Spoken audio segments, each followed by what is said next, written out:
So good afternoon, everybody. Very nice to meet you. I'm going to ask Galit if she can please come up to the stage. We're going to talk about genetics, data, digital. Thank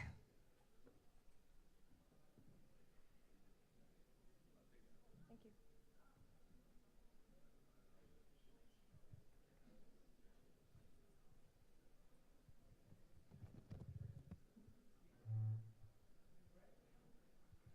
I'm too far away from you. Let's get closer.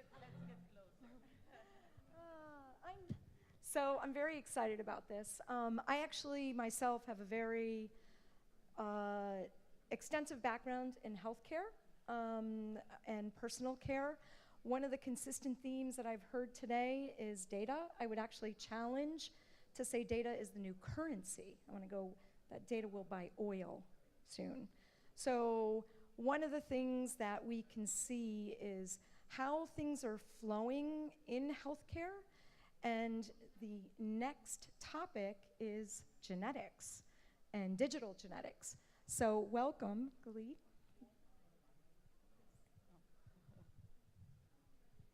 Do we share a mic? Okay, good. So thank you for having me. So you can do me a favor and just give us an overview of your background and Sure. how you came to work in genetics. Sure.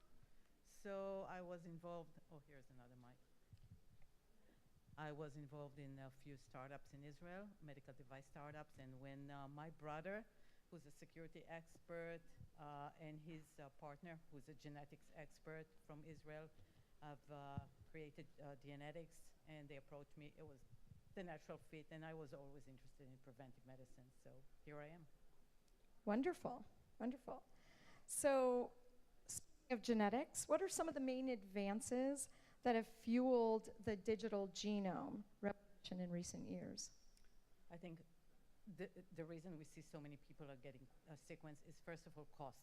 Costs have come down tremendously. If in 2003, when we first decoded the human genome, it cost $3 billion, and a few years back, it cost $10,000, and now we're at a price tag of $1,000, and it's going down to probably $100 next year, which is amazing. More and more people will get sequenced. The second thing is data. As we were talking, data is the new oil, right? We want to derive more meaning, we want more data, and genetics will create and is creating a lot of data. And the third is accuracy. The machine that have sequenced have gotten so good in sequencing that we get more and more accurate, and that contributes to data and contributes to meaning. What's the number of people that will, because of the pricing and the ability to actually acquire a test, there's a big number that we believe most people will be getting tested. We have to separate the testing, which is a huge number, but 100 million people soon are going to have their sequence done. So it's a huge market, it's exploding. So given the explosion, what are some of the main types of problems that we're addressing with the genomics? First of all, data size. You know, one sequence can weight 1.5 giga. How do we move that? And the second thing is privacy. We know of breaches of privacy happened recently to some genetic companies. And I don't know about you guys, but you're born with one DNA and it never changes. You cannot change it. It's not a password. So you want to make sure that your data is secure. And how do you make sure?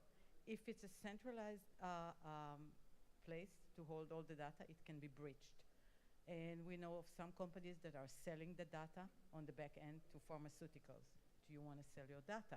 And if yes, have you given consent to it? And if yes, are you incentivized for it? So it's a big problem to be addressed, the security and the privacy of the individual.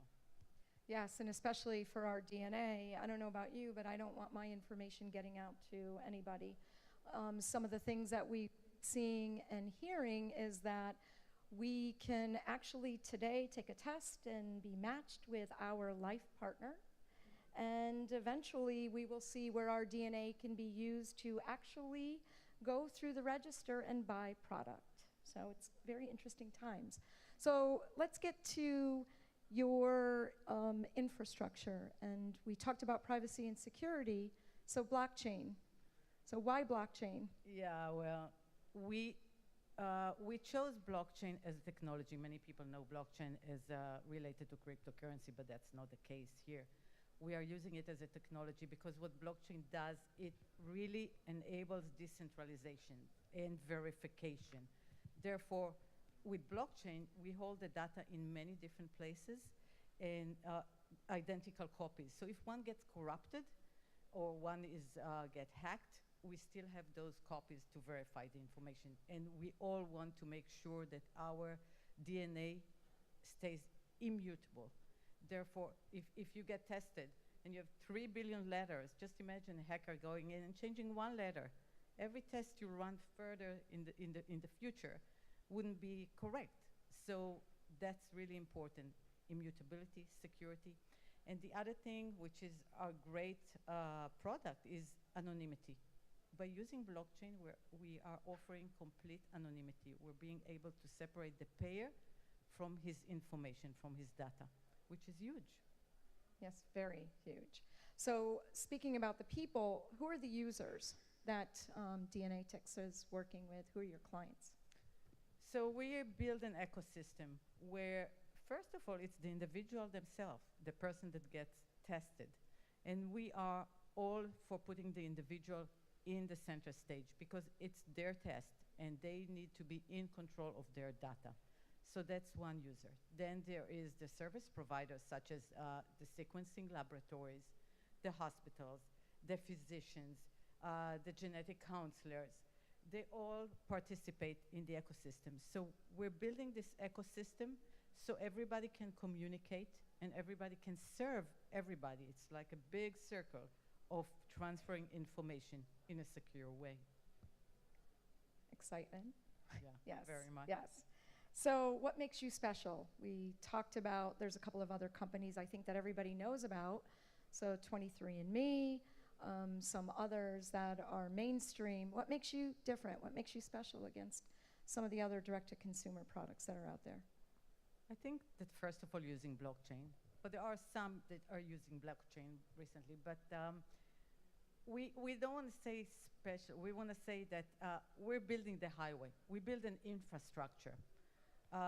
We are the first company to have transferred DNA sequence over the blockchain, over 2 different blockchain systems.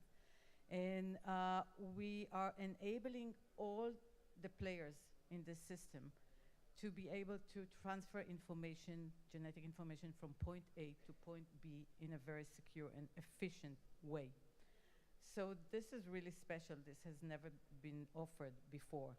And we're also, you know, when you drive on a highway, we're building the highway, but we also are supplying the Brinks trucks. When you drive on a highway, there are many cars, but Brinks is usually transforming precious things or sensitive things from point A to point B. We see ourselves as doing that as well. Wonderful. So we have a couple more seconds. In closing, what is on the horizon for you? What trends are helping to drive your future research and development efforts? So I think it ties into what everybody was talking about. Medicine is moving from reactive medicine to preventive medicine. Everybody wants to lower costs and be more efficient and use data. And the more we provide security, more people will get tested. We actually drive the market and the market drives us. There is a huge opportunity to create more secure data, lower cost, and live longer, tied to David, and a better quality of life. Wonderful. Well, thank you very much. I appreciate it. And I think everybody should go get their DNA tested. Thank you very much for having me.